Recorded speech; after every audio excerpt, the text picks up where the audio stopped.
ରାଉରକେଲା ସହର ସଂଲଗ୍ନ plant site ଥାନା ଅନ୍ତର୍ଗତ ବିଶ୍ରା ଛକରୁ ଜବତ ହୋଇଛି ମାରଣାସ୍ତ୍ର ସହ ଗଞ୍ଜେଇ ଓ ଗୋଟେ କାର୍।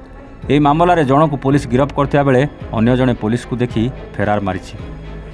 ତେବେ ପ୍ଲାଣ୍ଟ ସାଇଟ୍ ପୋଲିସ ରାତ୍ରି ପେଟ୍ରୋଲିଂ କରୁଥିବା ସମୟରେ ଦେଖିଲେ ବିଶ୍ରା ଛକରେ ଏକ OR 02BJ 0005 ନମ୍ବର ଧଳା କାର୍ଟିଏ ଛିଡ଼ା ହୋଇଛି।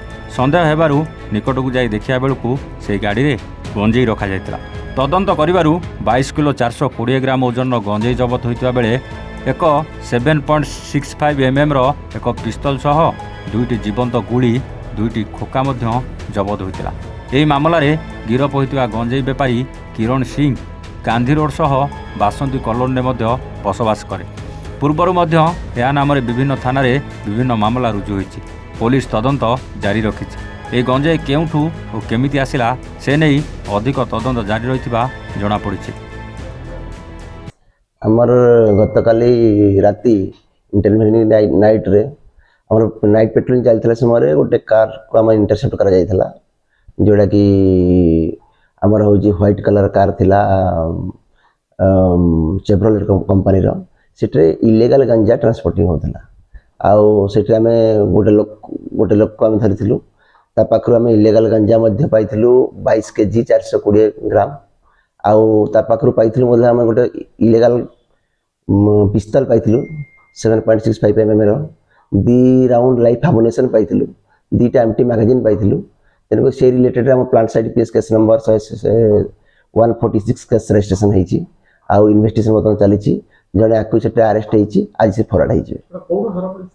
ଏଇଟା ଆମର ଯେତେବେଳେ ଆମେ ପେଟ୍ରୋଲିଂ ଥିଲା ଆମର ବିଶ୍ରା ଛକ ପାଖାପାଖି, ସେଠି ଆମର ଇଣ୍ଟରସେପ୍ଟ କରିକି ଧରା ହେଇଥିଲା।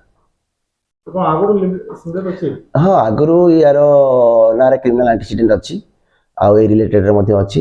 ତେଣୁକରି ଇନଭେଷ୍ଟିଗେସନ୍ ବର୍ତ୍ତମାନ ଚାଲିଛି। ଇଏ ଆମର ଏଇ ରାଉରକେଲାରେ ଅଛି, ଗାନ୍ଧୀ ରୋଡ଼ର। ବର୍ତ୍ତମାନ ସେ ବାସନ୍ତୀ କଲୋନୀରେ ରହୁଛି। ଆଉ ତାର କ୍ରିମିନାଲ ଆଣ୍ଟିସିଡେଣ୍ଟ ଆଗରୁ ମଧ୍ୟ ଅଛି। ବର୍ତ୍ତମାନ ଚାଲିଛି, ତାର ଇନଭେଷ୍ଟିଗେସନ୍ ଓପନ୍ ଅଛି। ତାର କୋଉଠୁ ଆସିଛି ସବୁ ଇନଭେଷ୍ଟିଗେସନ୍ ନାଇଁ, ବର୍ତ୍ତମାନ ଇନଭେଷ୍ଟିଗେସନ୍ ଓପନ୍ ଅଛି। ତାର ପୁଙ୍ଖାନୁପୁଙ୍ଖ ତାର ଇନଭେଷ୍ଟିଗେସନ୍ ଚାଲୁଛି। ଆଉ ଆମେ ତାକୁ କୋଉଠୁ ଆସିଥିଲା, କୋଉଠି ଯାଉଥିଲା, ଆଉ କିଏ କିଏ ଇନଭଲଭମେଣ୍ଟ ଅଛନ୍ତି ସବୁ ତାକୁ ଆମେ ପର୍ଦ୍ଦାଫାଶ କରିବୁ। ୟାର NDPS କେସ୍ ମଧ୍ୟ ଅଛି, ଅଲଗା କେସ୍ ମଧ୍ୟ ଅଛି ପ୍ରିଭିୟସଲି। ନାଇଁ, ଚାଲିଛି ବର୍ତ୍ତମାନ ଇନଭେଷ୍ଟିଗେସନ୍ ଚାଲିଛି, ସେଟା ଓପନ୍ ଅଛି। ଇଏ ତ ଅଛି 7.65 mm ପିସ୍ତଲ ଅଛି। ନାଇଁ, କଣ୍ଟ୍ରି ମେଡ୍ ତ କହିହେବନି।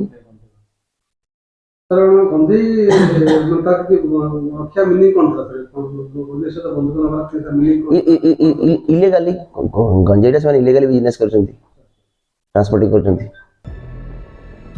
ସୁନ୍ଦରଗଡ଼ରୁ ସଞ୍ଜୀବ କୁମାର ପାଣିକ ରିପୋର୍ଟ, A1 ଓଡ଼ିଶା।